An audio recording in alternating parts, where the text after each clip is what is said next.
आज के अखबारों में जो सबसे जरूरी बातें हैं वो सब लेकर आए हैं हम आपके अपने चैनल सुन लो यूपीएससी पर।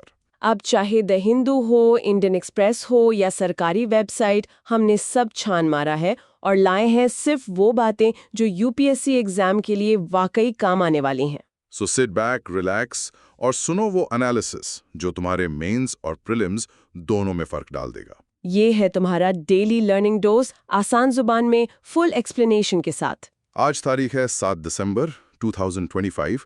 चलिए आज की बातों का सिलसिला शुरू करते हैं और सबसे पहले चलते हैं पॉलिटी एंड गवर्नेंस की दुनिया में। बिल्कुल, और आज पॉलिटी का सेक्शन सच में बहुत लोडेड है।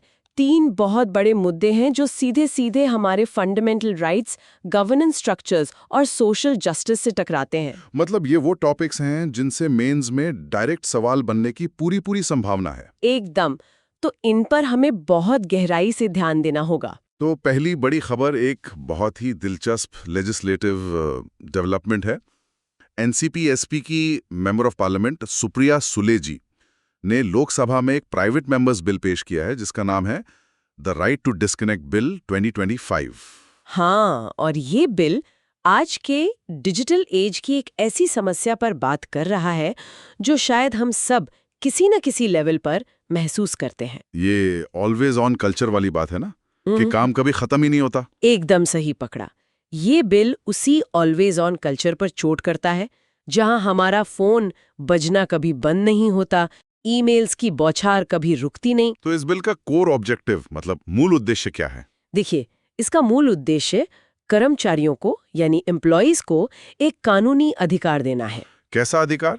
ये अधिकार कि वो अपने वर्किंग आवर्स के बाद या फिर छुट्टियों के दिन वर्क रिलेटेड इलेक्ट्रॉनिक कम्युनिकेशंस जैसे कि कॉल्स, ईमेल्स या मैसेजेस, इनको मना कर सकें। मतलब लीगली नो कह सकें। हाँ, लीगली नो कह सके। और सबसे जरूरी बात ये कि ऐसा करने पर उनके खिलाफ कोई डिसिप्लिनरी एक्शन नहीं लिया जा सकेगा। अच्छा, ये सबसे जरूरी बात है। मतलब देर रात बॉस की कॉल इग्नोर करने पर अगले दिन नौकरी जाने का डर नहीं होगा या परफॉर्मेंस रिव्यू में नेगेटिव मार्किंग नहीं होगी। प्रिसाइसली, यही इस बिल की आत्मा है। ये प्रोफेशनल और पर्सनल लाइफ के बीच की जो रेखा धुंधली हो गई है उसे फिर से खींचने की एक कानूनी कोशिश है। ठीक है, तो इसे और गहराई से समझते हैं। इस बिल के प्रोविजंस क्या हैं? क्लॉज बाय क्लॉज अगर देखें तो सबसे पहला और सबसे बड़ा प्रपोजल क्या है इसमें? इसमें जो सबसे पहला और सबसे मजबूत पिलर है वो है एक एम्प्लॉयज वेलफेयर अथॉरिटी बनाने का प्रस्ताव। एम्प्लॉयज वेलफेयर अथॉरिटी सुनने में तो ये काफी हैवी ड्यूटी बॉडी लग रही है। ये क्या होगी और इसका काम क्या होगा? देखिए, ये इस बिल का सबसे महत्वपूर्ण हिस्सा है। ये एक स्टैट्यूटरी बॉडी होगी। स्टैट्यूटरी बॉडी मतलब इसे संसद के कानून के तहत बनाया जाएगा, जैसे सेबी या ट्राई हैं। बिल्कुल, ये कोई टेम्पररी कमिटी नहीं होगी बल्कि एक परमानेंट बॉडी होगी जिसके पास रियल पावर्स होंगी। ओके, तो इसके काम क्या होंगे, मतलब डे टू डे फंक्शंस? इसके 3 मुख्य काम होंगे। पहला, डिजिटल कम्युनिकेशन के लिए नियम और गाइडलाइंस बनाना, मतलब ऑफिस के बाद कम्युनिकेशन के क्या प्रोटोकॉल होंगे ये तय करना। जैसे कि क्या अर्जेंट माना जाएगा और क्या नहीं, इसकी कोई परिभाषा? हाँ, एक मोटा-मोटी परिभाषा देना ताकि एम्बिग्विटी ना रहे। दूसरा, इसका काम होगा डिजिटल डिवाइसेस के इस्तेमाल से कर्मचारियों की मेंटल और फिजिकल हेल्थ पर क्या असर पड़ रहा है, इस पर बेसलाइन स्टडीज करना। ये बहुत जरूरी है क्योंकि पॉलिसी हमेशा डेटा पर, एविडेंस पर आधारित होनी चाहिए। सही बात है। और तीसरा काम? और तीसरा, सबसे महत्वपूर्ण, कर्मचारियों के अधिकारों की रक्षा करना अगर कोई कंपनी इन नियमों का उल्लंघन करती है। एक तरह से ये डिजिटल वर्कप्लेस के लिए एक रेगुलेटरी वॉचडॉग का काम करेगी। मुझे यहाँ एक सवाल आ रहा है। भारत में हम अक्सर देखते हैं कि अच्छी अच्छी बॉडीज बनती हैं लेकिन वो टूथलेस टाइगर्स बनकर रह जाती हैं। क्या इस अथॉरिटी के पास सच में कोई पावर होगी या ये सिर्फ एडवाइजरी नेचर की होगी? बहुत अच्छा सवाल है और बिल के ड्राफ्ट में इस बात का ध्यान रखा गया है। इसे सिग्निफिकेंट पावर्स देने का प्रस्ताव है। ये कंपनियों से डेटा मांग सकती है, ऑडिट्स कर सकती है और नॉन कंप्लायंस यानी नियम ना मानने पर पेनल्टी की सिफारिश भी कर सकती है। अच्छा, तो ये सिर्फ सलाह देने वाली संस्था नहीं होगी, इसके पास इन्फोर्समेंट पावर्स भी होंगी? जी हाँ, इन्फोर्समेंट पावर्स होंगी। ओके, पेनल्टी की बात आई है तो उस पर भी आते हैं। बिल में जुर्माने का भी जिक्र है। अगर कोई कंपनी ये नियम नहीं मानती तो उसके लिए क्या सजा है? हाँ, और ये पेनल्टी सिर्फ नाम की नहीं है, ये काफी सब्सटैंशियल है। बिल में प्रावधान है कि नियम न मानने वाली कंपनी पर उसके कुल एम्प्लॉय रेम्यूनरेशन मतलब कर्मचारियों को दिए जाने वाले कुल वेतन? हाँ, कुल वेतन, उस पर 1% यानी 1% तक का जुर्माना लगाया जा सकता है। 1% ऑफ टोटल रेम्यूनरेशन? अरे ये तो बहुत बड़ा अमाउंट हो सकता है एक बड़ी एमएनसी के लिए। एग्जैक्टली ये कोई 10-20 हजार का जुर्माना नहीं है, ये करोड़ों में जा सकता है। सोचिए, एक बड़ी आईटी कंपनी जिसका एनुअल सैलरी बिल हजारों करोड़ का है, उसके लिए 1% का मतलब कितना होगा? हाँ, नहीं तो एक बहुत बड़ा डिसइंसेंटिव है कंपनियों के लिए कि वो अपने एम्प्लॉयज को 24 घंटे ऑन कॉल ना रखें। बिल्कुल, ये पेनल्टी कंपनियों को पॉलिसी लेवल पर बोर्ड रूम में सोचने के लिए मजबूर करेगी। लेकिन यहाँ एक चैलेंज भी तो है, ये टोटल रेम्यूनरेशन कैलकुलेट कैसे होगा? क्या ये सिर्फ भारत में काम करने वाले एम्प्लॉयज का होगा? और क्या कंपनियां इसे सर्कमवेंट करने, मतलब इससे बचने के तरीके नहीं निकाल लेंगे? ये इम्प्लीमेंटेशन लेवल के चैलेंजेस हैं, और आपका पॉइंट बिल्कुल वैलिड है। अथॉरिटी को इसके लिए क्लियर रूल्स बनाने होंगे। जनरली ये उस कंपनी की इंडियन एंटिटी के टोटल सैलरी आउटले पर बेस्ड होगा। रही बात सर्कमवेंट करने की, तो कानून हमेशा एक रेस होता है रूल मेकर्स और रूल ब्रेकर्स के बीच, लेकिन एक मजबूत कानूनी ढांचा पहला कदम होता है। बिल्कुल। अब बिल में ओवरटाइम को लेकर भी कुछ कहा गया है। मान लीजिए कोई इमरजेंसी आ गई और एम्प्लॉय खुद काम करने के लिए राजी है, तो क्या ये बिल उसे काम करने से रोकता है? नहीं, बिल्कुल नहीं। बिल इतना रिजिड नहीं है। ये बिजनेस की रियलिटीज और फ्लेक्सिबिलिटी को समझता है। तो प्रावधान क्या है? प्रावधान ये है कि अगर कोई कर्मचारी स्वेच्छा से, अपनी मर्जी से काम के घंटों के बाद काम करने के लिए राजी होता है, तो उसे नॉर्मल वेज रेट पर ओवरटाइम पे देना अनिवार्य होगा। अच्छा, इसका मतलब ये हुआ कि वो इनविजिबल लेबर या अनपेड लेबर अब पेड हो जाएगा। वो जो हम रात को 10 बजे क्लाइंट कॉल ले लेते हैं या वीकेंड पर प्रेजेंटेशन बनाते हैं, उसका कॉम्पनसेशन मिलेगा? प्रिसाइजली, ये उस एक्सप्लॉयटेशन को खत्म करेगा जहां उम्मीद की जाती है कि आप अ गुड एम्प्लॉय होने के नाते एक्स्ट्रा काम तो करेंगे ही बिना किसी एक्स्ट्रा पे के। ये काम को फॉर्मलाइज करता है और उसकी वैल्यू को रिकॉग्नाइज करता है। और एक और बहुत ही प्रोग्रेसिव सजेशन है इस बिल में, डिजिटल डिटॉक्स सेंटर्स का। ये कॉन्सेप्ट क्या है? ये तो सुनने में बहुत फ्यूचरिस्टिक लग रहा है। ये एक बहुत ही दूरदर्शी प्रावधान है। आज हम फिजिकल हेल्थ की बात करते हैं, जिम्स की बात करते हैं, लेकिन मेंटल हेल्थ और डिजिटल वेलबीइंग पर उतना ध्यान नहीं देते। सही बात है। ये बिल सुझाव देता है कि सरकार या कंपनीज की मदद से ऐसे केंद्र बनाए जाएं जो डिजिटल एडिक्शन यानी डिजिटल लत और उससे होने वाले तनाव, जिसे टेक्नो स्ट्रेस कहते हैं, को कम करने के लिए काउंसलिंग और सपोर्ट प्रदान करेंगे। तो ये एक तरह से मेंटल हेल्थ इंफ्रास्ट्रक्चर बनाने की बात हो रही है, specifically for issues arising from the digital workplace. हाँ, ये दिखाता है कि बिल सिर्फ लीगल राइट्स तक सीमित नहीं है, बल्कि मेंटल हेल्थ और वेल-बीइंग के होलिस्टिक अप्रोच को भी अपना रहा है। ये मान रहा है कि समस्या सिर्फ लेट नाइट कॉल्स की नहीं है, समस्या उस कांस्टेंट प्रेशर की है जो टेक्नोलॉजी हमारे दिमाग पर डाल रही है। ठीक है, बिल के प्रोविजंस तो काफी क्लियर है। अब आते हैं मुद्दे की बात पर। यूपीएससी एस्पिरेंट्स के लिए इसका क्या मतलब है? इसे सिलेबस से कैसे कनेक्ट करें?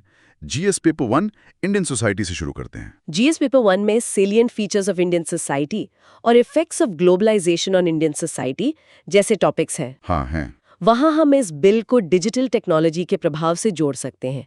परिवार पर इसका क्या असर हो रहा है, वर्क फ्रॉम होम ने कैसे फैमिली डायनेमिक्स को बदला है। सही है, लोगों के पास परिवार के लिए समय नहीं बचता। बिल्कुल, मानसिक स्वास्थ्य पर क्या असर है, और शहरी कार्य संस्कृति, अर्बन वर्क कल्चर कैसे टॉक्सिक प्रोडक्टिविटी की तरफ बढ़ रही है। ये ऑलवेज ऑन कल्चर परिवारों में सोशल कोहेजन को कम कर रहा है। ये एक इम्पॉर्टेंट सोशोलॉजिकल पॉइंट है। बिल्कुल। और GS paper 2 polity and governance, ये तो उसका नेचुरल होम लगता है। डेफिनेटली, जीएस पेपर 2 में सबसे पहले तो प्राइवेट मेंबर्स बिल की पूरी लेजिस्लेटिव प्रोसेस ही इंपॉर्टेंट हो जाती है। हाँ, ये क्या होता है, कैसे पास होता है, इसका सक्सेस रेट क्या है, ये सब प्रीलिम्स के लिए जरूरी है। बिल्कुल। फिर ये welfare schemes for vulnerable sections और mechanisms, laws, institutions and bodies constituted for the protection and betterment of these vulnerable sections के अंडर आता है। और सबसे गहरा लिंक है फंडामेंटल राइट्स से। Article 21 right to life and personal liberty. Exactly. Supreme court ने आर्टिकल 21 राइट टू लाइफ की व्याख्या को बहुत विस्तार दिया है। Maneka Gandhi versus Union of India case के बाद से राइट टू लाइफ का मतलब सिर्फ एनिमल एग्जिस्टेंस नहीं है, बल्कि right to live with human dignity है। हाँ, इसी में सुप्रीम कोर्ट ने right to health, right to privacy, Puttaswamy case और राइट टू लेजर को भी शामिल किया है। ये बिल उसी डिग्निटी, प्राइवेसी और लेजर को डिजिटल वर्ल्ड में प्रोटेक्ट करने की एक कोशिश है। और directive principles of state policy DSP से भी कोई लिंक है? हाँ, सीधा लिंक है। आर्टिकल 42 कहता है कि स्टेट को just and humane conditions of work सुनिश्चित करनी चाहिए। ओके। और आर्टिकल 43 कहता है कि स्टेट को वर्कर्स के लिए a living wage, conditions of work, ensuring a decent standard of life and full enjoyment of leisure को सिक्योर करने का प्रयास करना चाहिए। ये बिल इन डायरेक्टिव प्रिंसिपल्स का एक प्रैक्टिकल एप्लीकेशन है। ग्रेट। अब जीएस पेपर 3 इकोनॉमी में इसका क्या एंगल है? जीएस पेपर 3 में ये Indian economy and issues relating to planning, mobilisation of resources, growth, development and employment से जुड़ता है। अच्छा। यहाँ एक डिबेट बनती है प्रोडक्टिविटी वर्सेस वेलबींग। क्या a rested workforce is a more productive workforce? कंपनियां आर्ग्यू कर सकती हैं कि इससे प्रोडक्टिविटी कम होगी। हाँ, ये तो उनका पहला तर्क होगा। लेकिन प्रोपोनेंट्स आर्ग्यू करेंगे कि बर्नआउट कम होने से लॉन्ग टर्म प्रोडक्टिविटी बढ़ेगी। ये लेबर रिफॉर्म्स का भी हिस्सा है। और गिग इकोनॉमी के वर्कर्स जैसे स्विगी, जोमैटो, ओला, उबर के ड्राइवर्स के लिए इसके क्या मायने होंगे, ये भी एक बड़ा सवाल है। Finally GS paper 4 ethics. यहाँ तो सीधा कनेक्शन है। बिल्कुल। जीएस पेपर 4 में कॉर्पोरेट गवर्नेंस का टॉपिक है। यहाँ सवाल उठता है कि क्या कंपनियों की जिम्मेदारी सिर्फ प्रॉफिट कमाना है या अपने एम्प्लॉयज की डिग्निटी और वेलबींग भी? ये utilitarianism, greatest good for the greatest number versus deontology, duty based ethics की डिबेट को भी टच करता है। वर्क लाइफ बैलेंस एक एथिकल वैल्यू है और ये बिल उसी को इंस्टीट्यूशनलाइज करने की कोशिश कर रहा है। ये तो हो गया सिलेबस मैपिंग, पर ये always on culture, tele pressure जैसे शब्द थोड़े एकेडमिक लगते हैं। इन्हें आसान भाषा में समझाएं कि ये असल में है क्या? जरूर। ऑलवेज ऑन कल्चर का मतलब है 24/7 काम के लिए उपलब्ध रहने का दबाव, चाहे वो एक्सप्लिसिट हो या इम्प्लिसिट। मतलब बॉस ने कहा हो या ना कहा हो, एक प्रेशर महसूस होता है। हाँ, और टेली प्रेशर एक साइकोलॉजिकल टर्म है जिसका मतलब है वर्क रिलेटेड मैसेजेस का तुरंत जवाब देने की तीव्र इच्छा या दबाव महसूस करना। अगर रात को 11 बजे ईमेल आता है और आपका दिल तेजी से धड़कने लगता है कि अभी रिप्लाई करना है, तो वो टेली प्रेशर है। अच्छा, समझ गया। और इन्फो ओबेसिटी? इन्फो ओबेसिटी या इंफॉर्मेशन ओवरलोड का मतलब है जब आप लगातार emails, messages, slack notifications, WhatsApp groups से घिरे रहते हैं और आपका दिमाग प्रोसेस नहीं कर पाता। ये सब मिलकर प्रोफेशनल और पर्सनल लाइफ के बीच की रेखा को मिटा देते हैं। और दुनिया के दूसरे देश इस पर क्या कर रहे हैं? क्या भारत पहला देश है जो ऐसा सोच रहा है? नहीं, भारत पहला नहीं है। इस मामले में पायनियर है फ्रांस। फ्रांस ने 2017 में ही ड्रॉयटाला डिकनेक्शन यानी राइट टू डिस्कनेक्ट को कानूनी रूप दे दिया था। 2017 से? जी हाँ। वहां का एल खोमरी कानून कहता है कि 50 से ज्यादा कर्मचारियों वाली कंपनियों को आफ्टर आवर्स कम्युनिकेशन के लिए प्रोटोकॉल बनाने होंगे और एम्प्लॉयज के साथ निगोशिएट करना होगा। तो फ्रांस का मॉडल निगोशिएशन बेस्ड है, मैंडेटरी बैन नहीं है। हाँ, वो ज्यादा कंसल्टेटिव अप्रोच है। फिर हाल ही में 2024 में ऑस्ट्रेलिया ने कानून बनाया। वहां के कानून में अनरीजनेबल कॉन्टैक्ट को मना करने का अधिकार है। Unreasonable contact? हाँ, अगर एम्प्लॉयर बार बार बेवजह कॉन्टैक्ट करता है तो एम्प्लॉय फेयर वर्क कमीशन में शिकायत कर सकता है।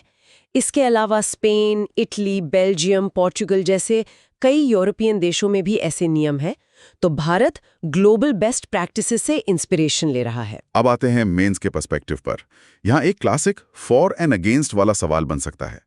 इस बिल के पक्ष में क्या तर्क दिए जा सकते हैं? पक्ष में सबसे बड़ा तर्क है कि ये एक मानवीय कार्य संस्कृति, अ ह्यूमेन वर्क कल्चर को बढ़ावा देता है। ये मानता है कि एम्प्लॉय एक इंसान है, मशीन नहीं। सही बात है। दूसरा, ये डिजिटल एज में काम के घंटों पर कानूनी स्पष्टता, लीगल क्लैरिटी लाता है। वर्किंग आवर्स का मतलब क्या है, ये डिफाइन करता है। तीसरा, ये भारत की श्रम नीतियों को वैश्विक मानकों ग्लोबल बेस्ट प्रैक्टिसेस के साथ अलाइन करता है, जिससे इंडियन कंपनीज ग्लोबल टैलेंट के लिए ज्यादा अट्रैक्टिव बन सकती हैं। और जेंडर जस्टिस वाला पॉइंट भी था। हाँ, और चौथा, ये जेंडर जस्टिस को भी प्रमोट करता है, क्योंकि a second shift of house hold chores अक्सर महिलाओं पर डिस्प्रपोर्शनेटली पड़ता है। ये तो हुए पक्ष के तर्क, लेकिन हर सिक्के का दूसरा पहलू भी होता है। इसके खिलाफ क्या आर्ग्यूमेंट्स हैं, चैलेंजेस क्या हैं? सबसे बड़ा चैलेंज तो मुझे भारत की इनफॉर्मल इकोनॉमी का लगता है। आपने बिल्कुल नब्ज पकड़ ली। सबसे बड़ी चुनौती है भारत की इनफॉर्मल इकोनॉमी। भारत की लगभग 90% वर्कफोर्स असंगठित क्षेत्र में काम करती है। दिहाड़ी मजदूर, छोटे दुकानदार, डोमेस्टिक वर्कर्स। हाँ, उन पर इस कानून को लागू करना एडमिनिस्ट्रेटिवली लगभग नामुमकिन होगा। तो एक डर ये है कि ये कानून फॉर्मल व्हाइट कॉलर वर्कर्स का एक प्रिविलेज बनकर रह सकता है और इनइक्वालिटी को और बढ़ा सकता है। दूसरा चैलेंज आईटी बीपीओ सेक्टर से जुड़ा हो सकता है, जो 24/7 ग्लोबल सर्विस डिलीवरी मॉडल पर काम करता है। प्रिसाइसली, आईटी और बीपीओ जैसे सेक्टर्स जो यूएस और यूरोप के क्लाइंट्स को सर्विस देते हैं, उनके लिए रिजिड डिस्कनेक्शन रूल्स इंडिया की कंपेटिटिवनेस को कम कर सकते हैं। मतलब अगर यूएस क्लाइंट को इमरजेंसी सपोर्ट चाहिए और Indian team right to disconnect की वजह से अवेलेबल नहीं है, तो वो बिजनेस किसी और देश में शिफ्ट हो सकता है। बिल्कुल, ये एक रियल बिजनेस कंसर्न है। तीसरा चैलेंज अर्जेंसी को डिफाइन करने का होगा। क्या जरूरी है और क्या नहीं, ये तय करना बहुत सब्जेक्टिव हो सकता है। बिल्कुल, एक मैनेजर के लिए जो अर्जेंट है वो शायद एक एम्प्लॉई के लिए नहीं है। इससे वर्क प्लेस पर फ्रिक्शन और लिटिगेशन बढ़ सकता है। व्हाट कॉन्स्टिट्यूट्स एन इमरजेंसी, ये एक बड़ा ग्रे एरिया है। और स्टार्टअप इकोसिस्टम पर इसका क्या असर होगा? वहां तो हसल कल्चर ही सक्सेस का मंत्र माना जाता है। ये एक वैलिड कंसर्न है। स्टार्टअप्स में अक्सर फ्लेक्सिबल आवर्स और हाई कमिटमेंट की जरूरत होती है। टीम छोटी होती है, सबको मल्टीपल रोल्स निभाने पड़ते हैं। ऐसे में सख्त नियम इनोवेशन और एजिलिटी को स्टाइफल कर सकते हैं, ऐसा तर्क दिया जाता है। तो सोल्यूशन क्या हो सकता है? एक बैलेंस्ड अप्रोच, हाँ, शायद एक ग्रेडेड इम्प्लीमेंटेशन, जहां पहले 500 से ज्यादा एम्प्लॉयज वाली बड़ी कंपनियों पर लागू हो, या फिर सेक्टोरल एक्सेप्शंस जहां आईटी बीपीओ या एसेंशियल सर्विसेज को कुछ फ्लेक्सिबिलिटी दी जाए। और शायद कानून से ज्यादा एक कल्चरल शिफ्ट की जरूरत है। बिल्कुल, जहां प्रोडक्टिविटी को आवर्स लॉग्ड इन से नहीं बल्कि आउटपुट से मापा जाए। बिल्कुल। तो ये था राइट टू डिस्कनेक्ट बिल का पूरा 360 डिग्री विश्लेषण। अब चलते हैं पॉलिटिक की दूसरी बड़ी खबर पर। यह भी महिला अधिकारों से जुड़ा एक बहुत महत्वपूर्ण बिल है। हाँ, ये है द मेंस्ट्रुअल बेनिफिट्स बिल 2024। इसे कांग्रेस एमपी डॉक्टर कादियम काव्या ने लोकसभा में पेश किया। और शायद एक और ऐसा ही बिल पेश हुआ है। जी हाँ, एलजेपी एमपी शांभवी चौधरी ने भी छात्राओं के लिए पेड लीव का एक मिलता जुलता बिल पेश किया है। ये दिखाता है कि इस मुद्दे पर पॉलिटिकल कंसेंसस बन रहा है। इस बिल के मुख्य प्रावधान क्या हैं? ये क्या-क्या राइट्स देने की बात कर रहा है? बिल का कोर प्रोविजन, इसका दिल, ये है कि सभी वर्क प्लेसेस, चाहे वो सरकारी हो, निजी हो या असंगठित क्षेत्र हो, वहां महिलाओं को महीने में 2 दिन की पेड मेंस्ट्रुअल लीव दी जाए।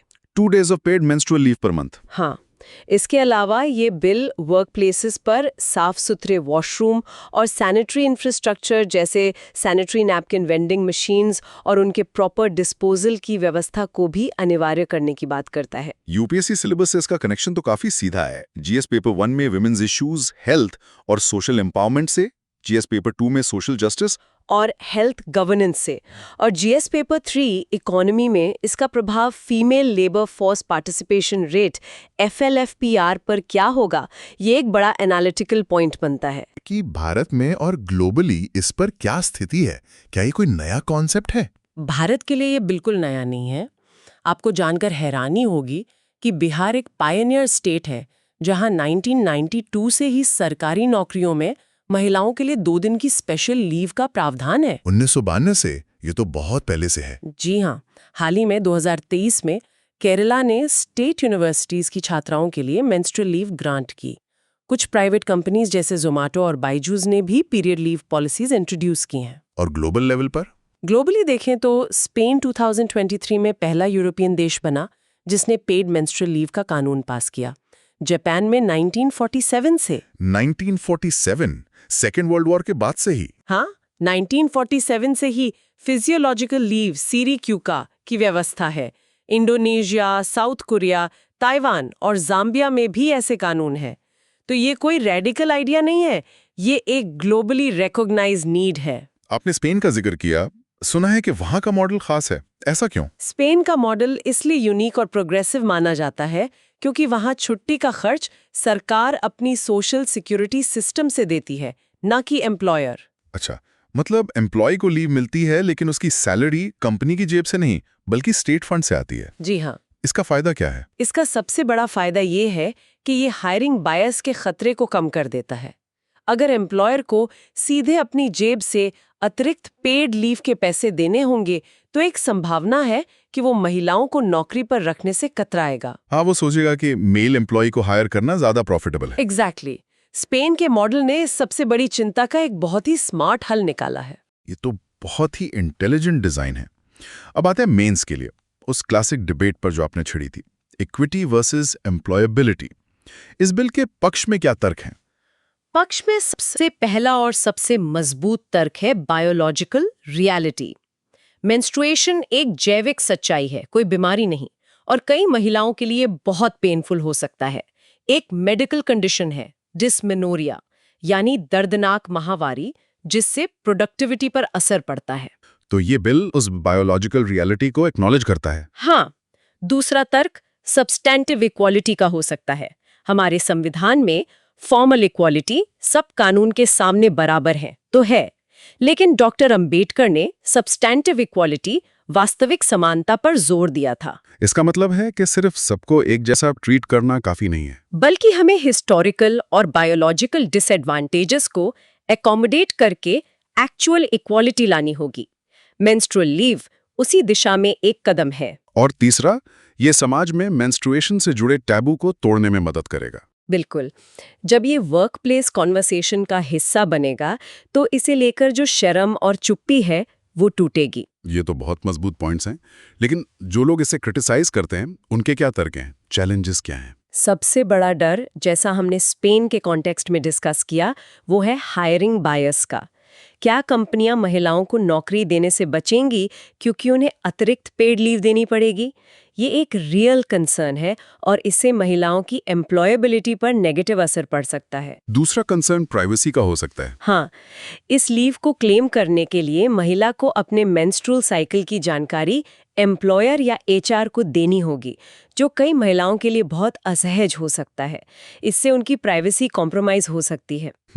तीसरा, इसे एक रियायत या कमजोरी के तौर पर देखा जा सकता है, जो वर्कप्लेस पर जेंडर स्टीरियोटाइप्स को और मजबूत कर सकता है कि महिलाएं कम रिलायबल एम्प्लॉइज होती हैं। और चौथा चैलेंज इनफॉर्मल सेक्टर वाला, यहाँ भी लागू होता है।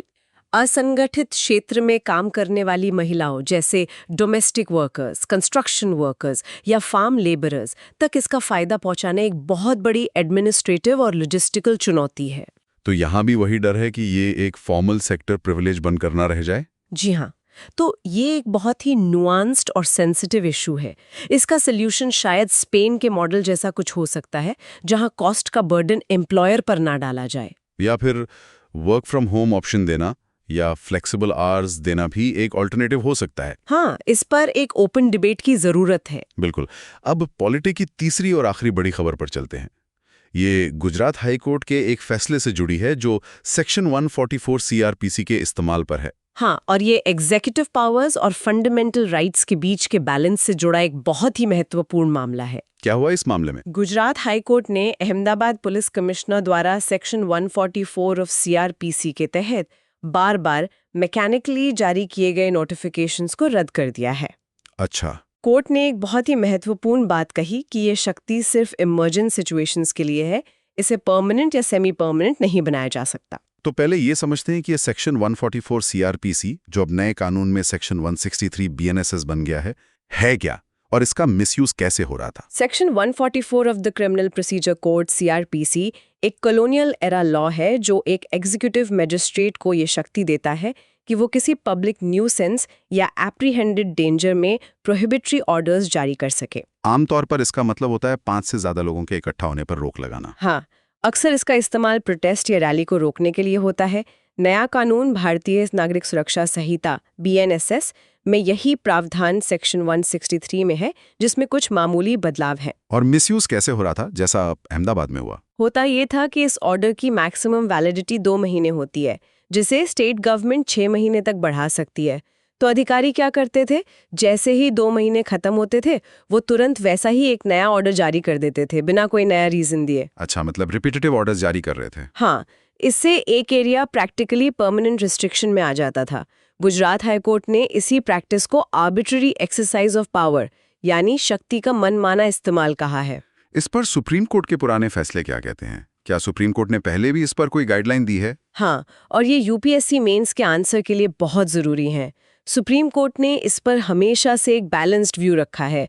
1970 के मधुलिमाय वर्सेस एसडीएम केस में कोर्ट ने सेक्शन 144 की कॉन्स्टिट्यूशनैलिटी को अपहोल्ड तो किया, लेकिन कहा कि इस शक्ति का प्रयोग बहुत जरूरी मामलों में ही होना चाहिए। और ये रीजनेबिलिटी के टेस्ट को भी पास करना चाहिए जो आर्टिकल 19 में दिया गया है। बिल्कुल।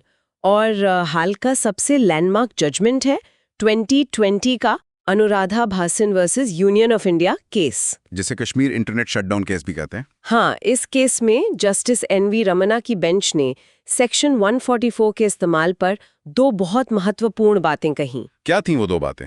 पहली, सेक्शन 144 का इस्तेमाल लेजिटिमेट एक्सप्रेशन या डेमोक्रेटिक डिसेंट यानी शांतिपूर्ण विरोध को दबाने के लिए नहीं हो सकता। सरकार पब्लिक ऑर्डर के नाम पर क्रिटिसिज्म को नहीं दबा सकती। और दूसरी, हर ऑर्डर को टेस्ट ऑफ प्रोपोर्शनैलिटी पास करना होगा। इसका मतलब है कि रिस्ट्रिक्शन उतनी ही लगाई जाए जितनी जरूरी हो और वो लीस्ट रिस्ट्रिक्टिव मीन्स हो। मतलब अगर काम कर्फ्यू से चल सकता है तो इंटरनेट शटडाउन करने की जरूरत नहीं। और कोर्ट ने यह भी कहा था कि ऐसे सभी ऑर्डर्स को पब्लिश करना अनिवार्य है। हाँ, ताकि लोग उन्हें कोर्ट में चैलेंज कर सकें। तो गुजरात हाईकोर्ट का फैसला इसी लाइन ऑफ रीजनिंग को आगे बढ़ा रहा है। बिल्कुल। कोर्ट ने 3 सिद्धांतों पर जोर दिया है: ट्रांजिएंस, अस्थायीपन, ट्रांसपेरेंसी, पारदर्शिता और रीजन्ड ऑर्डर्स, तर्कपूर्ण आदेश। और सोशल मीडिया पर पब्लिश करने की बात भी कही है। हाँ, कोर्ट ने कहा कि फ्यूचर में ऐसे ऑर्डर्स को सोशल मीडिया पर भी पब्लिश करना होगा ताकि आम लोगों को पता चले, सिर्फ ऑफिशियल गजेट में नहीं जिसे कोई पढ़ता नहीं। इसका गवर्नेंस पर क्या प्रभाव पड़ेगा? इसका सीधा प्रभाव ये होगा कि पुलिस प्रशासन को ब्लैंकेट बैन्स पर निर्भर रहने के बजाय क्राउड मैनेजमेंट की बेहतर तकनीकें अपनानी होंगी, इंटेलिजेंस गैदरिंग को मजबूत करना होगा और नागरिकों के फंडामेंटल राइट्स, खासकर राइट टू प्रोटेस्ट और राइट टू असेंबली, आर्टिकल 19 को मजबूती मिलेगी। ये एग्जीक्यूटिव अकाउंटेबिलिटी को बढ़ाता है। हाँ, बिल्कुल। चलिए, पॉलिटी एंड गवर्नेंस का ये कॉम्प्रिहेंसिव सेक्शन यही खत्म करते हैं। अब रुक करते हैं इकोनॉमी एंड डेवलपमेंट की तरफ। इकोनॉमी में आज सबसे पहली और सबसे ज्यादा चर्चित खबर है हिंदू रेट ऑफ ग्रोथ पर चल रही बहस। ये एक ऐसा टॉपिक है जो इकोनॉमिक हिस्ट्री और पॉलिटिकल नैरेटिव का एक फैसिनेटिंग मिक्स है। हाँ, प्राइम मिनिस्टर नरेंद्र मोदी ने हिंदुस्तान टाइम्स लीडरशिप समिट में इस term Hindu rate of growth की तीखी आलोचना की है। उन्होंने इसे गुलाम मानसिकता और औपनिवेशिक साजिश बताया। ये बहुत स्ट्रॉन्ग वर्ड्स हैं। बिल्कुल। पीएम ने इस हिस्टोरिकल नैरेटिव को भारत की करंट इकोनॉमिक परफॉर्मेंस से कॉन्ट्रास्ट किया। उन्होंने Q2 FY26 की 8.2% जीडीपी ग्रोथ का हवाला देते हुए कहा कि भारत अब एक ग्लोबल ग्रोथ इंजन है और पुरानी निराशावादी बातों को पीछे छोड़ने का समय आ गया है। जी हाँ। ठीक है, तो इस डिबेट को समझने के लिए हमें इतिहास में जाना होगा। ये term Hindu rate of growth आया कहाँ से? इसका असली मतलब क्या था? क्या इसका सच में धर्म से कोई लेना देना था? यही सबसे बड़ा मिसकंसेप्शन है और इसे क्लियर करना बहुत जरूरी है। ये शब्द 1978 में एक जाने माने अर्थशास्त्री प्रोफेसर राज कृष्णा ने दिया था। ओके, 1978 में राज कृष्णा? हाँ, इसका इस्तेमाल 1950 से 1980 के दशक के दौरान भारत की बहुत धीमी विकास दर, जो करीब 3.5% थी, उसके लिए किया गया था और इसका संबंध हिंदू धर्म से बिल्कुल नहीं था। तो फिर हिंदू शब्द का इस्तेमाल क्यों किया? प्रोफेसर राज कृष्णा की टिप्पणी धर्म पर नहीं बल्कि उस समय की इकोनॉमिक पॉलिसीज और प्लानिंग माइंडसेट पर थी। वो समाजवादी नीतियों, स्टेट कंट्रोल और लाइसेंस राज पर एक व्यंग, एक सैटायर था। अच्छा। उनका कहना था कि भारतीय प्लानिंग मशीनरी एक तरह के फेटलिज्म यानी सब भाग्य के भरोसे है या इतना ही हो सकता है वाली सोच से ग्रस्त हो गई थी। वो 3.5% की ग्रोथ को ही ठीक ठाक मानकर संतुष्ट थे। तो उन्होंने इस कल्चरल ट्रेट को समझाने के लिए हिंदू शब्द का इस्तेमाल किया। हाँ, इस कर्म की फिलॉसफी के पैसिव इंटरप्रिटेशन को समझाने के लिए, न कि हिंदू धर्म को ब्लेम करने के लिए। ये एक सोशियोलॉजिकल कमेंट था, थियोलॉजिकल नहीं। तो मेंस के लिए यहाँ एनालिसिस का कोर पॉइंट बनता है economic history versus political narrative का। प्रिसाइसली। एक यूपीएससी एस्पिरेंट को दोनों पर्सपेक्टिव समझने होंगे। आर्थिक सच्चाई ये है कि 1950 से 80 के बीच धीमी ग्रोथ के ठोस आर्थिक कारण थे, जैसे इंपोर्ट सब्स्टिट्यूशन, लाइसेंस राज, युद्ध, सूखा। बिल्कुल।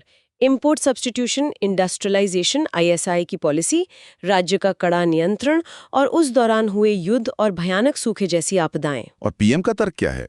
वो इसे पॉलिटिकल नैरेटिव के तौर पर कैसे फ्रेम कर रहे हैं? पीएम का तर्क ये है कि इस शब्द ने जानबूझकर भारतीय सभ्यता को बदनाम किया। इसने स्लो ग्रोथ का दोष लोगों की संस्कृति पर डाल दिया, जबकि असली दोष उस समय की गलत आर्थिक नीतियों का था। तो वो इस नैरेटिव को डीकोलोनाइज करना चाहते हैं? यस, हाँ, ये कहते हुए कि हमारी संस्कृति में कोई कमी नहीं थी, बल्कि उस समय के गवर्नेंस मॉडल जिम्मेदार थे। वो 8.2% की ग्रोथ को दिखाकर ये साबित करना चाहते हैं कि जब पॉलिसी सही हो तो वही भारतीय लोग ग्लोबल ग्रोथ इंजन बन सकते हैं। ये एक बहुत पावरफुल पॉलिटिकल स्टेटमेंट है। अब आज के इकोनॉमिक कॉन्टेक्स्ट पर आते हैं। पीएम ने गोल्डीलॉक्स सिनेरियो की बात की। इसका क्या मतलब है? गोल्डीलॉक्स सिनेरियो इकोनॉमिक्स में एक आइडियल जस्ट राइट सिचुएशन को कहते हैं, जहां हाई ग्रोथ के साथ लो इन्फ्लेशन हो।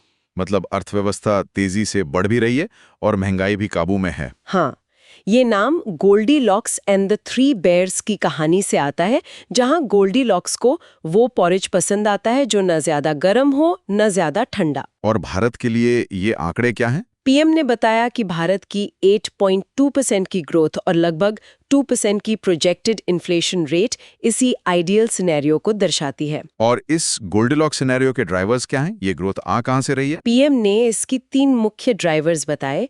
पहला, सरकार का बढ़ता कैपेक्स यानी इंफ्रास्ट्रक्चर पर भारी निवेश, जिससे प्राइवेट इन्वेस्टमेंट भी अट्रैक्ट हो रहा है। बिल्कुल। दूसरा, हमारा डिजिटल पब्लिक इंफ्रास्ट्रक्चर जैसे यूपीआई, आधार, ओएनडीसी, जो इकोनॉमी को फॉर्मलाइज कर रहा है और एफिशिएंसी बढ़ा रहा है।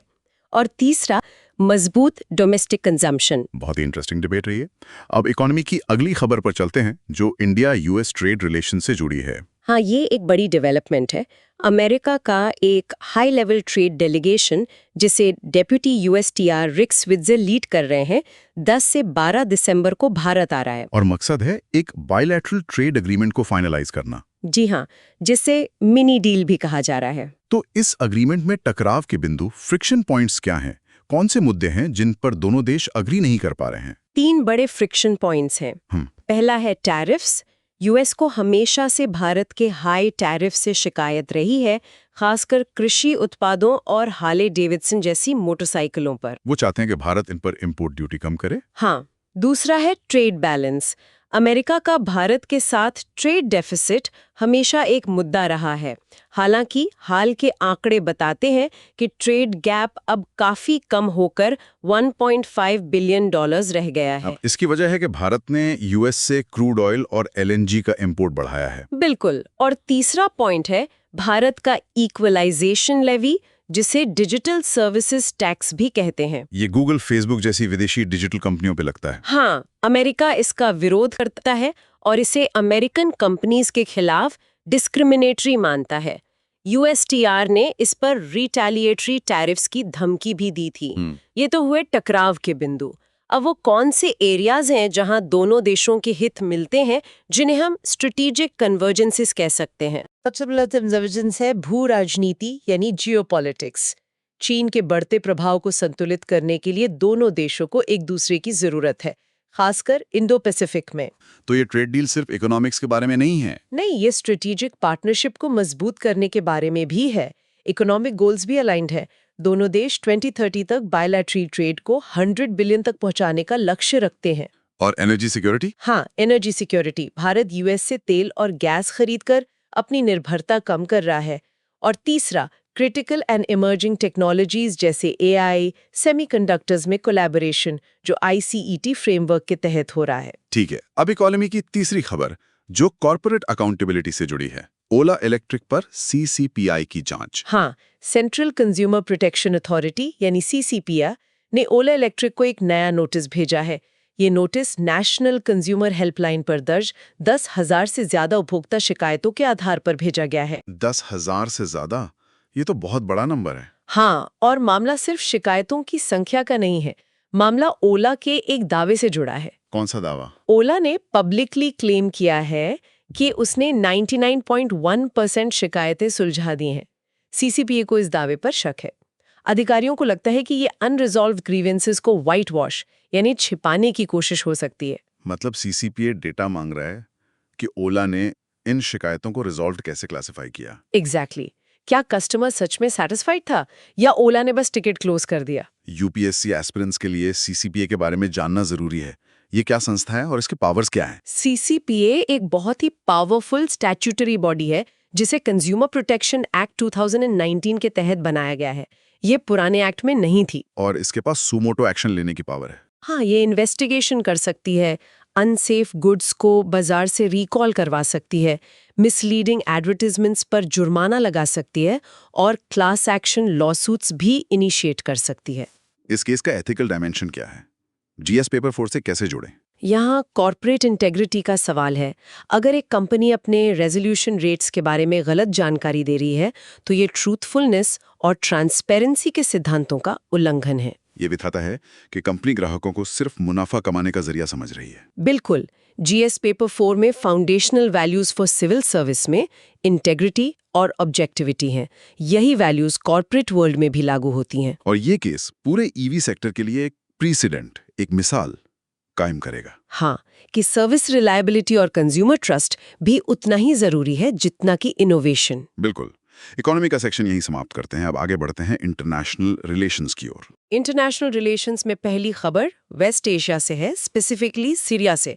ये एक ऐसा रीजन है जो पिछले एक दशक से उथल-पुथल में है और अब एक नए दौर से गुजर रहा है। हाँ, दुनिया बशर अल असद शासन के पतन की पहली वर्षगांठ मना रही है। दिसंबर 2024 में दमिश्क का पतन हुआ था। एक साल बाद वहां क्या हालात हैं? हालात अभी भी बहुत नाजुक और कॉम्प्लेक्स है। एक तरफ यूएन सिक्योरिटी काउंसिल का एक प्रतिनिधि मंडल 1945 के बाद पहली बार दमिश्क का दौरा कर रहा है। ये एक सिंबॉलिक विजिट है जो दिखाता है कि इंटरनेशनल कम्युनिटी नई सरकार से एंगेज करने को तैयार है। हाँ, लेकिन दूसरी तरफ जमीनी हकीकत अभी भी खतरनाक है। नॉर्थ ईस्ट सीरिया के कर्डिश कंट्रोल्ड इलाकों में आईएसआई के खतरे को देखते हुए पब्लिक गैदरिंग्स पर बैन लगा दिया गया है। मेंस के लिए पोस्ट असाद सीरिया का लैंडस्केप कैसा दिख रहा है? इसे हम कैसे एनालिसिस कर सकते हैं? इसे हम 3 हिस्सों में देख सकते हैं। पहला, पॉलिटिकल ट्रांजिशन। 50 साल के असद परिवार के ऑथोरिटेरियन शासन के बाद नई सरकार के सामने सबसे बड़ी चुनौती एक टूटे हुए देश को जोड़ने की है, जिसमें सुन्नी, अलावाइट्स, कुर्द, ईसाई जैसे कई अलग-अलग समुदाय हैं। हाँ, जिनके बीच सिविल वॉर ने गहरी खाई खोद दी है। एक इंक्लूसिव कॉन्स्टिट्यूशन बनाना और फ्री एंड फेयर इलेक्शंस कराना सबसे बड़ा चैलेंज है। दूसरा, सिक्योरिटी वैक्यूम। असद की सीमा तो खत्म हो गई, अब लॉ एंड ऑर्डर कौन देख रहा है? एग्जैक्टली। यही दूसरा सबसे बड़ा चैलेंज है, अ सिक्योरिटी वैक्यूम। एक न्यू सीरियन आर्मी बनाने की कोशिश हो रही है जिसमें फॉर्मर रेबल ग्रुप्स को इंटीग्रेट किया जा रहा है। लेकिन बाहरी हस्तक्षेप भी तो जारी है। हाँ, उत्तर में तुर्की, दक्षिण में इजराइल और ईस्ट में अमेरिकन फोर्सेस की मौजूदगी। इस वैक्यूम को भरने में आइसिस जैसे एक्सट्रीमिस्ट ग्रुप्स फिर से सिर उठा सकते हैं। और तीसरा, जाहिर है ह्यूमैनिटेरियन क्राइसिस होगा। हाँ, 1.2 करोड़ से ज्यादा लोग विस्थापित हैं, देश का इंफ्रास्ट्रक्चर तबाह हो चुका है, पुनर्निर्माण के लिए अरबों डॉलर की जरूरत है, जो बिना पॉलिटिकल स्टेबिलिटी और इंटरनेशनल एड के मिलना मुश्किल है। इसमें भारत के स्ट्रेटेजिक इंटरेस्ट्स क्या हैं? हमें क्यों सीरिया में स्टेबिलिटी की परवाह करनी चाहिए? भारत के लिए वेस्ट एशिया में स्थिरता बहुत जरूरी है। पहला, एनर्जी सिक्योरिटी। वहां की अस्थिरता पूरे रीजन को डिस्टेबलाइज कर सकती है, जिससे तेल की कीमतें बढ़ती हैं, जिसका सीधा असर हमारी इकोनॉमी पर पड़ता है। हाँ, दूसरा, काउंटर टेररिज्म।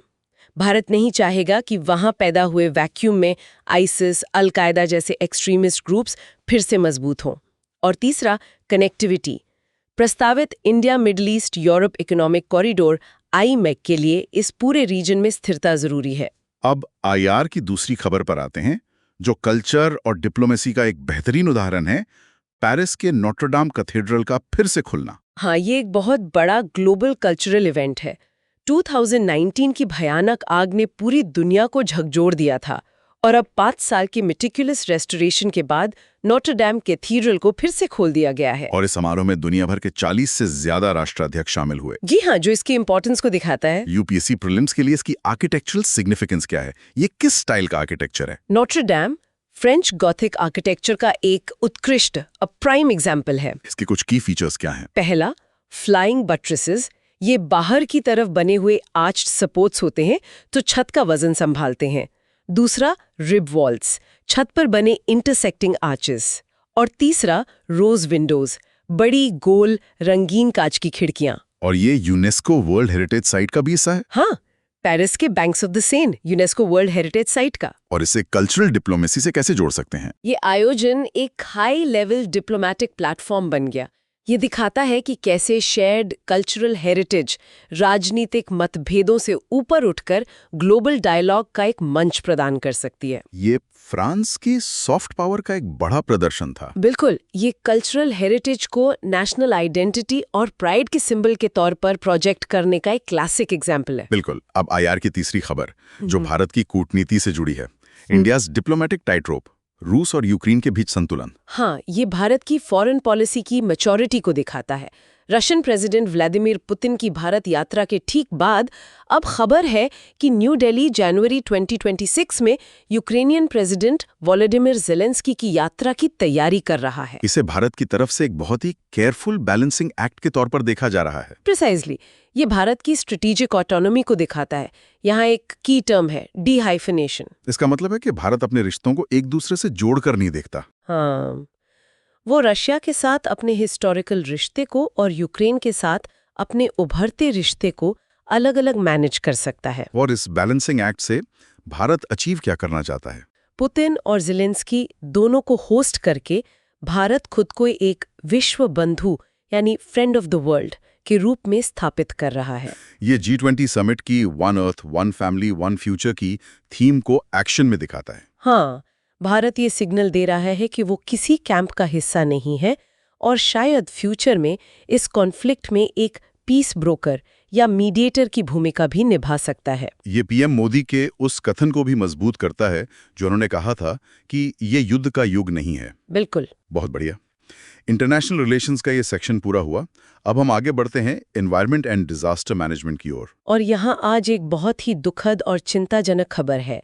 बोआ के अरपोरा में बर्च बाय रोमियो लेन नाम के एक नाइट क्लब में आग लगने से 25 लोगों की मौत हो गई। ये बहुत ही भयानक हादसा है। शुरुआती जांच में क्या सामने आया है? मौत का कारण क्या था? आग लगने का एग्जैक्ट कारण अभी इन्वेस्टिगेट हो रहा है, लेकिन जो सबसे दुखद बात है वो ये कि ज्यादातर मौतें जलने से नहीं बल्कि दम घुटने यानी अस्फिक्सिया से हुई। लोग एक बेसमेंट में फंस गए थे जहां वेंटिलेशन नहीं था। हाँ, और बाहर निकलने के नैरो रास्ते स्मोक और स्टैम्पीड की वजह से ब्लॉक हो गए थे। मेंस के लिए हम इस डिजास्टर का एनालिसिस कैसे करेंगे? ये सिर्फ एक हादसा है या एक सिस्टेमिक फेलियर? ये एक क्लासिक केस स्टडी है सिस्टेमिक फेलियर्स की, खासकर अर्बन फायर सेफ्टी गवर्नेंस में। सबसे बड़ा मुद्दा है नेशनल बिल्डिंग कोड NBC 2016 का घोर उल्लंघन। ये नेशनल बिल्डिंग कोड NBC 2016 क्या है और नाइट क्लब पर कैसे लागू होता है? NBC 2016 भारत में इमारतों के निर्माण के लिए सेफ्टी स्टैंडर्ड्स का एक कॉम्प्रिहेंसिव डॉक्यूमेंट है। Night club assembly buildings group D category में आते हैं, जहां बड़ी संख्या में लोग जमा होते हैं। और इनके लिए बहुत कड़े नियम हैं। हाँ, जैसे एग्जिट्स की मिनिमम चौड़ाई, बेसमेंट्स का इस्तेमाल बिना प्रॉपर फायर एग्जिट्स के नहीं किया जा सकता, ऑटोमेटेड वाटर स्प्रिंकलर सिस्टम्स का होना अनिवार्य है। इस केस में इन सभी नियमों का उल्लंघन हुआ लगता है। तो ये सिर्फ एक हादसा नहीं बल्कि एक गवर्नेंस फेलियर है। बिल्कुल, ये एक गवर्नेंस फेलियर है एट मल्टीपल लेवल्स। सवाल उठता है कि बिना सेफ्टी नॉर्म्स पूरे किए इस नाइट क्लब को लाइसेंस कैसे मिला, फायर NOC कैसे जारी हुआ? ये प्रशासनिक लापरवाही या भ्रष्टाचार की ओर इशारा करता है। हाँ, और फायर डिपार्टमेंट द्वारा पीरियोडिक ऑडिट्स की कमी ने भी इस हादसे को होने दिया। क्या हम इसकी तुलना पुरानी त्रासदियों से कर सकते हैं? ताकि एक पैटर्न समझ में आए। हाँ, और ये पैटर्न बहुत ही डिस्टर्बिंग है। 1997 का दिल्ली का उपहार सिनेमा कांड और 2024 का राजकोट गेम जोन हादसा। इन सब में कॉमन थीम यही है, कमर्शियल प्रॉफिट के लिए पब्लिक सेफ्टी नॉर्म्स को ताक पर रखना और अथॉरिटीज की मिलीभगत या लापरवाही। तो वे फॉरवर्ड क्या होना चाहिए? मेंस के आंसर में हम क्या कॉन्क्रीट सजेशंस दे सकते हैं? 3 चीजें बहुत जरूरी है। पहला, जीरो टॉलरेंस पॉलिसी।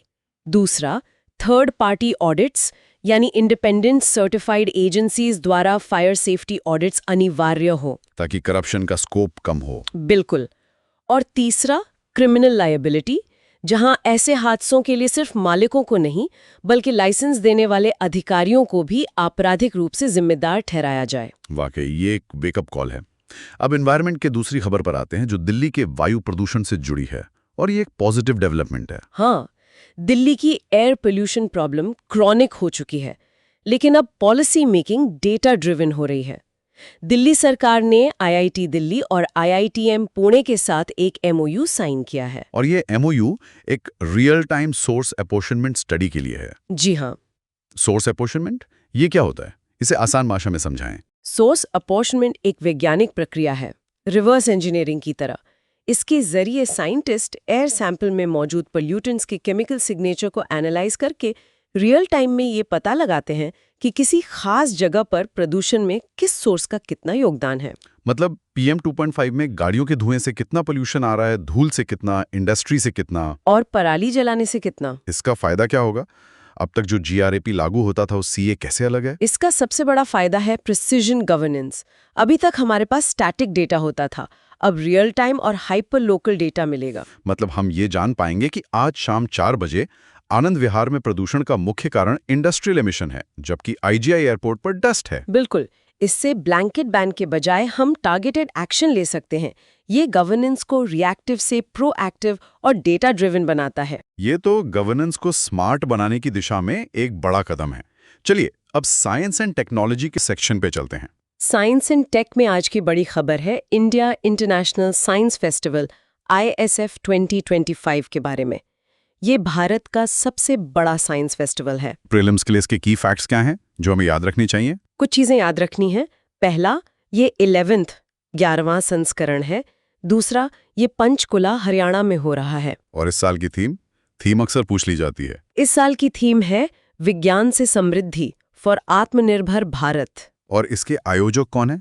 इसे 3 संस्थाएं मिलकर आयोजित करती हैं, ministry of science and technology, ministry of earth sciences और विज्ञाना भारती, वीभा। वीबा एक NGO है ना? हाँ, ये एक नॉन गवर्नमेंटल ऑर्गेनाइजेशन है जो स्वदेशी साइंस मूवमेंट से जुड़ी है। ये गवर्नमेंट सिविल सोसाइटी पार्टनरशिप का एक अच्छा उदाहरण है। इस साल के फोकस एरियाज क्या हैं? किन टेक्नोलॉजीज पर खास ध्यान दिया जा रहा है? 3 मुख्य फोकस एरियाज हैं। पहला, बायो इकोनॉमी। दूसरा, AI एंड AGI यानी आर्टिफिशियल इंटेलिजेंस और आर्टिफिशियल जनरल इंटेलिजेंस पर चर्चा। AGI वो फ्यूचर AI है जो इंसानों की तरह सोच सकेगी। हाँ, और तीसरा, इंडियन नॉलेज सिस्टम्स IKS यानी हमारे पारंपरिक ज्ञान जैसे आयुर्वेदा, योगा को मॉडर्न साइंस के साथ इंटीग्रेट करना। ठीक है, साइंस एंड टेक के बाद अब सोशल जस्टिस एंड स्पोर्ट्स का सेक्शन लेते हैं, और यहाँ एक बहुत ही प्रेरणादायक खबर है। हाँ, ये आज की सबसे फील गुड स्टोरी है। भारतीय महिला नेत्रहीन क्रिकेट टीम ने इतिहास रच दिया है। उन्होंने पहला T20 world cup for the blind जीत लिया है। वाह! फाइनल में किसको हराया? फाइनल में उन्होंने नेपाल को हराया। ये वाकई में एक शानदार उपलब्धि है। कुछ की प्लेयर्स के नाम सामने आए हैं। बिल्कुल, फाइनल में प्लेयर ऑफ द मैच रहीं फुला सरेन और एक 15 साल की खिलाड़ी करुणा कुमारी जो आंध्र प्रदेश के एक ट्राइबल हैमलेट से आती हैं। उन्होंने 42 रनों की महत्वपूर्ण पारी खेली। ब्लाइंड क्रिकेट के नियम आम क्रिकेट से कैसे अलग होते हैं, ये जानना जरूरी है। इसमें कुछ खास एडेप्टेशंस होती हैं। सबसे पहले तो प्लेयर्स को उनकी विजुअल एबिलिटी के हिसाब से 3 कैटेगरीज में बांटा जाता है, B1, B2 और B3। B1 वो होते हैं जो पूरी तरह से नेत्रहीन होते हैं। हाँ, B2 पार्शियली ब्लाइंड होते हैं और B3 पार्शियली साइटेड होते हैं। और खेल के नियम, गेंद और बॉलिंग में क्या फर्क होता है? गेंद प्लास्टिक की होती है और उसके अंदर बॉल बेरिंग्स होते हैं ताकि वो आवाज करे। बॉलिंग अंडर आर्म होती है और बाउंस होकर जानी चाहिए। और B1 खिलाड़ी के लिए डबल रन का नियम है। हाँ, एक बहुत ही इंटरेस्टिंग और इंक्लूसिव नियम है कि B1 कैटेगरी का खिलाड़ी जितने रन बनाता है वो डबल काउंट होते हैं। ये टीम में उनकी भागीदारी को एनकरेज करने के लिए है। इस जीत का सामाजिक महत्व क्या है? जीएस पेपर 1 सोशल जस्टिस के लिए क्या टेक अवे है?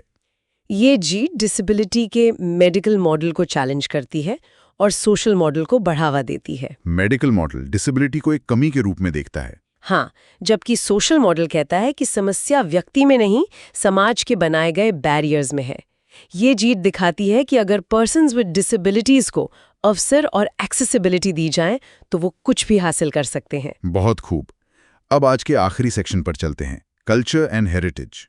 कल्चर में आज हम बात करेंगे हॉर्नबिल फेस्टिवल की, जो नागालैंड में चल रहा है, और खास तौर पर अंगामी नागा ट्राइब की स्टोन पुलिंग सेरेमनी की। ये क्या सेरेमनी होती है, स्टोन पुलिंग? ये अंगामी नागाओं की एक बहुत पुरानी और सेक्रेड परंपरा है। इसमें गांव के सैकड़ों लोग मिलकर जंगल से काटी गई लताओं की मदद से एक विशाल पत्थर को खींचकर गांव के एक डेजिग्नेटेड स्पॉट तक लाते हैं। और यूनियन मिनिस्टर ज्योतिरादित्य सिंधिया ने भी इस बार इसमें हिस्सा लिया। जी हाँ, जो इसकी नेशनल इंपॉर्टेंस को दिखाता है। प्रीलिम्स के लिए इस सेरेमनी का महत्व क्या है? ये क्यों की जाती है? इसका सिंबॉलिक महत्व बहुत गहरा है। ये किसी महत्वपूर्ण घटना को कमेमोरेट करने के लिए किया जाता है, जैसे कोई शांति संधि हुई हो। सबसे बढ़कर ये एकता, शक्ति और कम्युनिटी स्पिरिट का प्रतीक है। और हॉर्नबिल फेस्टिवल के बारे में भी कुछ बता दीजिए। हॉर्नबिल फेस्टिवल को नागालैंड सरकार हर साल 1 से 10 दिसंबर तक आयोजित करती है। इसे फेस्टिवल ऑफ फेस्टिवल्स भी कहते हैं। ये नागालैंड की सभी 16 मेजर ट्राइब्स को एक मंच पर लाता है। और ये किसामा हेरिटेज विलेज में होता है? हाँ, जो कोहिमा के पास है। ये कल्चरल प्रिजर्वेशन और टूरिज्म प्रमोशन का एक बेहतरीन मॉडल है। चलिए, तो हमने आज के सभी मेजर टॉपिक्स को विस्तार से कवर कर लिया है। अब समय है रिवीजन सेक्शन का। बिल्कुल। शुरुआत करते हैं एथिक्स लिंकेजेस से। आज की खबरों से हम जीएस पेपर 4 के लिए क्या केस लेट्स निकाल सकते हैं? पहला केस तो ओला इलेक्ट्रिक का ही बनता है। हाँ, यह एथिकल कॉन्फ्लिक्ट है, profit motive versus truthfulness and transparency. एक कंपनी का अपने स्टेक होल्डर्स के प्रति ट्रांसपेरेंट रहने का कर्तव्य है। इस केस में प्रिंसिपल ऑफ ट्रांसपेरेंसी का उल्लंघन हुआ है। बिल्कुल। जीएस पेपर 4 में केस स्टडी आ सकती है कि you are the head of CCPA, what steps will you take? और दूसरा केस गोवा फायर ट्रेजेडी का है। ये तो प्रोबाइटी इन गवर्नेंस का टेक्स्ट बुक एग्जाम्पल है। बिल्कुल। यह एथिकल कॉन्फ्लिक्ट है, public duty versus corruption negligence. जिन अधिकारियों ने अपनी फिडुशियरी ड्यूटी का पालन नहीं किया, ये प्रोबाइटी इन गवर्नेंस की कमी को दर्शाता है। बिल्कुल सही। अब आते हैं places and persons in news पर। एक क्विक रिकैप। प्लेसेस में आज हमने देखा तोफीमा विलेज नागालैंड में, आरपोरा गोवा में और मेटलाइफ स्टेडियम न्यू जर्सी में, जिसे 2026 फीफा वर्ल्ड कप फाइनल के लिए चुना गया है। और persons in news, Rick Switzer, deputy USTR, Supriya Sule, जिन्होंने राइट टू डिस्कनेक्ट बिल पेश किया, और Phula Saren, blind women's cricket team की स्टार प्लेयर। ग्रेट। अब आते हैं प्रीलिम्स फैक्ट्स क्विक रिवीजन पर। मैं टर्म बोलूंगा, आप एक लाइन में एक्सप्लेन करें।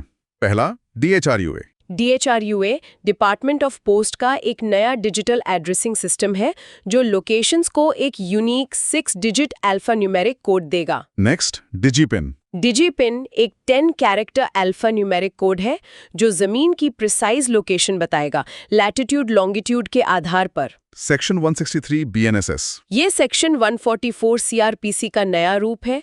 इसमें ऑर्डर्स की टाइमलाइन और डिजिटल पब्लिकेशन को एक्सप्लिसिटली मेंशन किया गया है। B1, B2, B3 categories. ये ब्लाइंड क्रिकेट में विजुअल एक्यूटी के आधार पर प्लेयर्स का क्लासिफिकेशन है।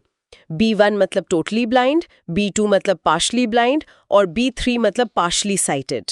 अंगामी नागा, नागालैंड की एक मेजर ट्राइब जो टेरेस, वेट राइस कल्टीवेशन और सेक्रेनी फेस्टिवल के लिए जानी जाती है।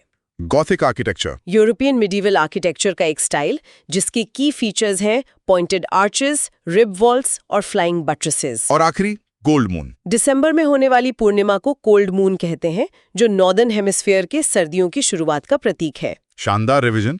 अब आते हैं मेंस प्रैक्टिस क्वेश्चंस पर। पहला सवाल, जीएस पेपर 2 से। The right to disconnect is emerging as a necessary third-generation human right in the digital age.